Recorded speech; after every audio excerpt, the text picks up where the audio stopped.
ఈ రాష్ట్రంలోని పేద విద్యార్థులందరికీ మంచి నాణ్యమైన భోజనం ఇచ్చి మంచి వసతులు కల్పించి పేదవాళ్లకు కార్పొరేట్ స్థాయి విద్యను అందించాలనే ఉద్దేశంతో ఆనాడు కేసీఆర్ గారు నిర్ణయం తీసుకొని నిరంతరం పర్యవేక్షణ చేసే పరిస్థితి ఆనాడు కేసీఆర్ గారి ప్రభుత్వంలో ఉండే. ఇవాళ రేవంత్ రెడ్డి గారు ముఖ్యమంత్రి అయిన తర్వాత విద్యా వ్యవస్థ మీద పర్యవేక్షణ లేదు. విద్యార్థుల స్థితిగతుల గురించి ఆలోచించే తీరిక కూడా ఈ ప్రభుత్వానికి లేదు. ఎంతసేపు త్రిపులారని చెప్పి రియల్ ఎస్టేట్ మాఫియా మీద ఆలోచించడం తప్ప తెలంగాణ విద్యార్థుల గురించి ఆలోచించే పాపన ఈ ప్రభుత్వంలో లేకపోవడం నిజంగా రాష్ట్రంలోని విద్యార్థుల దురదృష్టంగా ఇవాళ మేము భావిస్తూ ఉన్నాం. అనేకమైన సమస్యలు ఉన్నాయి. కేసీఆర్ గారు ఏర్పాటు చేసిన మన ఊరు మన బడిలో కేసీఆర్ గారు మౌలిక వసతులు కల్పించి పేద విద్యార్థులకు నాణ్యమైన విద్యను అందించాలి, మంచి ఫెసిలిటీస్ కల్పించాలి, మంచి ల్యాబ్లు ఏర్పాటు చేయాలని చెప్పి అన్ని ఫెసిలిటీస్ కల్పించాలి అనే ఉద్దేశంతో కేసీఆర్ గారు మన ఊరు మనబడి కార్యక్రమాన్ని ఏర్పాటు చేస్తే ఈ ప్రభుత్వం వచ్చినాక దాన్ని పక్కకు పెట్టిరు. ఎవరైతే ఆ పనులు వేసిన కాంట్రాక్టర్లకు బిల్లులు చెల్లించకపోవడం వల్ల ఆ పనులన్నీ అర్ధాంతరంగా అయిపోయిన పరిస్థితి ఈ రాష్ట్రంలో కనిపించింది. దానివల్ల చాలామంది విద్యార్థులు ప్రభుత్వ స్కూల్లో కంటే ప్రైవేట్ స్కూల్లో కూడా ఉత్తమమైన విషయం లోపల అని చాలామంది భావించి ప్రైవేట్ స్కూల్లో బాట పట్టిరు. ఈ ప్రభుత్వం వచ్చిన తర్వాత సంవత్సరానికి 2 లక్షల మంది దాదాపు ప్రభుత్వ స్కూల్లో పోల్సిన వారంతా ప్రైవేట్ బాట పట్టడం వల్ల ఆర్థికంగా కుటుంబాల మీద భారం పడే పరిస్థితి ఇవాళ ఏర్పడిందంటే దానికి కారణం ఈ ముఖ్యమంత్రి గారికి విద్యా వ్యవస్థ పట్ల పేదలకు విద్య చదువుకోవద్దనే ఉద్దేశంతో ముఖ్యమంత్రి గారు కావాలని ఇవాళ వివరిస్తున్నట్టుగా ఇవాళ కనిపిస్తూ ఉన్నది. ఇవాళ అకాడమిక్ ఇయర్ ఏర్పడి ఇన్ని రోజులైనా ఇప్పటి వరకు కూడా విద్యా వ్యవస్థ ముఖ్యమంత్రి గారు సమీక్ష చేయలే. ప్రభుత్వ పాఠశాల పరిస్థితి ఏ విధంగా ఉంది, ప్రైవేటు పాఠశాలల గురించి ఎక్కడ కూడా చర్చ లేదు. రాష్ట్రంలో 610 మండలాలు ఉంటే 612 మండలాలు ఉంటే దాదాపు 580 మంది ఇన్ఛార్జ్ ఎంఈఓలను పెట్టి వాళ్ళని నడిపిస్తూ ఉన్నారు. కాంప్లెక్స్ స్కూల్ హెడ్ మాస్టర్లను పెట్టి వాళ్ళకే ఇన్ఛార్జ్ ఎంఈఓలుగా ఇన్ఛార్జ్లు ఇచ్చే వాళ్ళ స్కూళ్ళల్లో పర్యవేక్షణ చేపిస్తూ ఉన్నారు. ఇన్ని మండల ప్రభుత్వ స్కూళ్ళను ఎట్లా చూస్తారో ప్రైవేట్ స్కూళ్ళల్లో ఎట్లా మానిటరింగ్ ఇస్తారో ఈ ప్రభుత్వం ఆలోచన చేయాల్సిన బాధ్యత ఈ ప్రభుత్వానికి లేదని చెప్పి మేము ప్రశ్నిస్తూ ఉన్నాం. ఇప్పటికైనా ప్రభుత్వం పర్మనెంట్ ఎంఈఓలను వీటి కోసం ఏర్పాటు చేయాల్సిన అవసరం ఉంది. ఇంతకుముందు ఓన్లీ ప్రభుత్వ పాఠశాలలు ఉండే, ఇవాళ రోజుకు ఇవాళ ప్రైవేట్ స్కూల్ కూడా పెరుగుతున్న జనాభాకు అనుగుణంగా ప్రైవేట్ స్కూల్ కూడా పెరుగుతున్నాయి. కాబట్టి పర్మనెంట్ ఎంఈఓ పోస్టులను ఇవాళ రిక్రూట్ చేయాలి, వాళ్ళకు ఓన్లీ పర్యవేక్షణ భద్రతలు ఇవ్వాలని చెప్పి ఇవాళ ఈ ప్రభుత్వాన్ని మేము డిమాండ్ చేస్తూ ఉన్నాం. 33 జిల్లాల్లో కూడా 26 మంది ఇన్ఛార్జి టీవీలను పెట్టి ఇవాళ నడిపిస్తూ ఉన్నారు. కాబట్టి ఇప్పటికైనా ప్రభుత్వం పర్మనెంట్ డిఓ పోస్టులు కూడా భర్తీ చేయాలని చెప్పి ఈ సందర్భంగా ఈ ప్రభుత్వాన్ని మేము కోరుతూ ఉన్నాం. ప్రభుత్వం ఇవాళ కొత్త నాటకం ఏర్పాటు చేస్తుంది. యంగ్ ఇండియా ఇంటర్నేషనల్ స్కూల్ అని చెప్పి ఒక గ్రాఫిక్స్ ద్వారా చూపించి మొత్తం రాష్ట్రంలో ప్రభుత్వ విద్యను మొత్తం సమూలంగా మారుస్తున్నాం, బడుగు బలైన వర్గాలు పేద వర్గాలందరికీ ఉచితంగా ఇచ్చే కార్యక్రమాన్ని చేపడతామని చెప్పారు. ఇంతవరకు దాని మీద శంకుస్థాపన చేసి తప్ప దాని మీద అతిగతి లేదు. ఇంటర్నేషనల్ స్కూళ్ళ పేరు మీద యంగ్ ఇండియా ఇంటర్నేషనల్ స్కూళ్ళ పేరు మీద ఉన్న ప్రభుత్వ పాఠశాలను వాళ్ళు నిర్లక్ష్యం చేస్తూ ఉన్నారు. ఇంటర్నేషనల్ స్కూల్ ఏర్పాటు చేసేవారు కూడా అప్పటి వరకు ఉన్న ఈ ప్రభుత్వ స్కూళ్లను వాటిని మౌలిక వసతులు కల్పించి బాగు చేయాల్సిన బాధ్యత ఈ ప్రభుత్వం మీద ఉన్నా కావాలని చెప్పి కూడా వాటి ఇవాళ నిర్లక్ష్యంగా వివరించడం వల్ల చాలామంది ఇవాళ ప్రైవేట్ స్కూల్లో పోతూ ఉన్నారు. ఇవాళ ప్రైవేట్ స్కూళ్ళ విషయంలో చూసుకుంటే కూడా కనీసం అడ్డగోలు ఫీజులు వసూలేస్తూ ఉన్నారు ప్రైవేట్ యాజమాన్యాలు. దాని మీద ఎలాంటి మానిటరింగ్ లేదు. ఈ ప్రభుత్వం విద్యా కమిషన్ ఏర్పాటు చేసింది.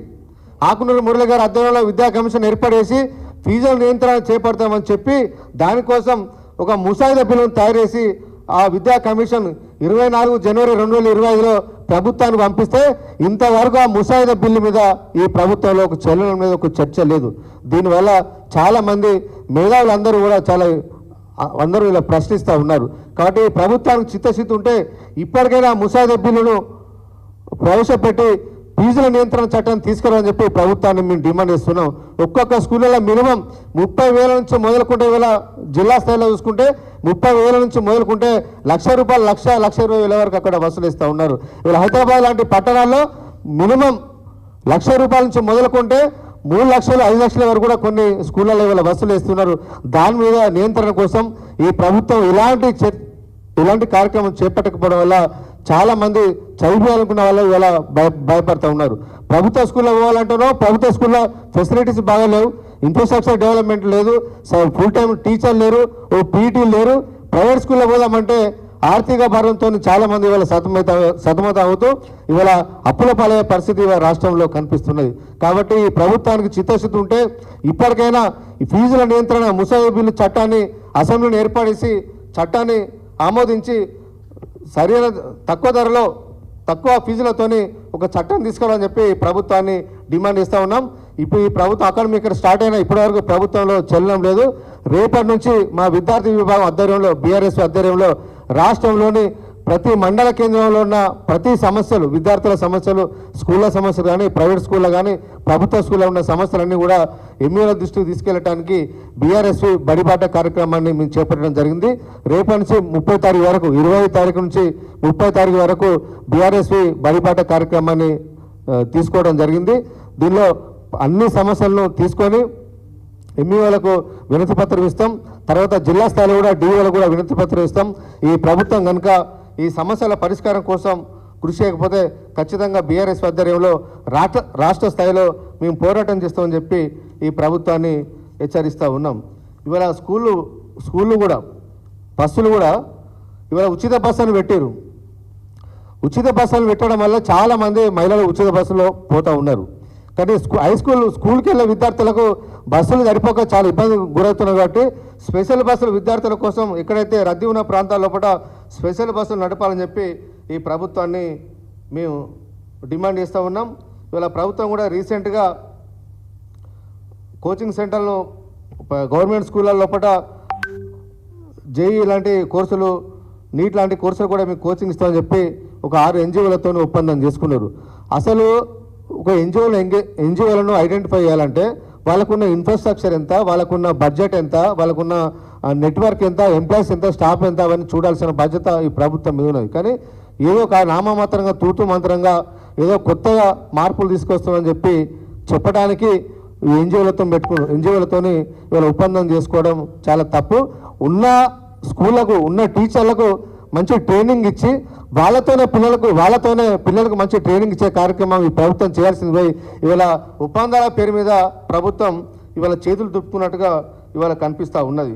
ఇంతకుముందు స్కూళ్ళ లోపల స్కూల్ మేనేజ్మెంట్ కమిటీలు అని ఉండే గతంలో కేసీఆర్ గారు ఉన్నప్పుడు. ఆ స్కూల్లో చదువుతున్న విద్యార్థుల తల్లిదండ్రులతోనే ఒక కమిటీ ఏర్పాటు చేసుకొని ఆ కమిటీ ద్వారా మానిటరింగ్ చేసే పరిస్థితి ఉండే. ఈ ప్రభుత్వం వచ్చిన తర్వాత అమ్మ ఆదర్శ పాఠశాల కమిటీలను ఏర్పడేసి వీళ్ళ మహిళా సంఘాలకు సీఏలకు అప్పచెప్పారు. సీఏలే వాళ్ళ బిజినెస్లలో వాళ్ళ కార్యక్రమాల్లో వాళ్ళు బిజీగా ఉంటారు. కానీ ఇవాళ ప్రభుత్వం అసలు చాలా నిర్లక్ష్యం చేస్తూ ఉన్నది. సమస్యలు మరింత రోజు రోజుకు సమస్యలు ఉంచే కార్యక్రమాలనే ఈ ప్రభుత్వం చేస్తుంది తప్ప సమస్యను పరిష్కరించే కార్యక్రమం ఇవన్నీ ఏం చేయట్లేదు. కాబట్టి ప్రభుత్వం ఇప్పటికైనా ఈ విద్యారంగ సమస్యల పరిష్కారం కోసం కదలాలని చెప్పి దాని మీద చర్యలు తీసుకోవాలని చెప్పి పర్మనెంట్ ఎంఈఓలను ఏర్పాటు చేయాలని చెప్పి పర్మనెంట్ డిఓలను ఏర్పాటు చేయాలని చెప్పి ఈ ప్రభుత్వాన్ని డిమాండ్ చేస్తూ ఉన్నాం. రేపటి నుంచి 30 తారీఖు వరకు బీఆర్ఎస్పీ బడిబాట కార్యక్రమం కొనసాగుతుంది.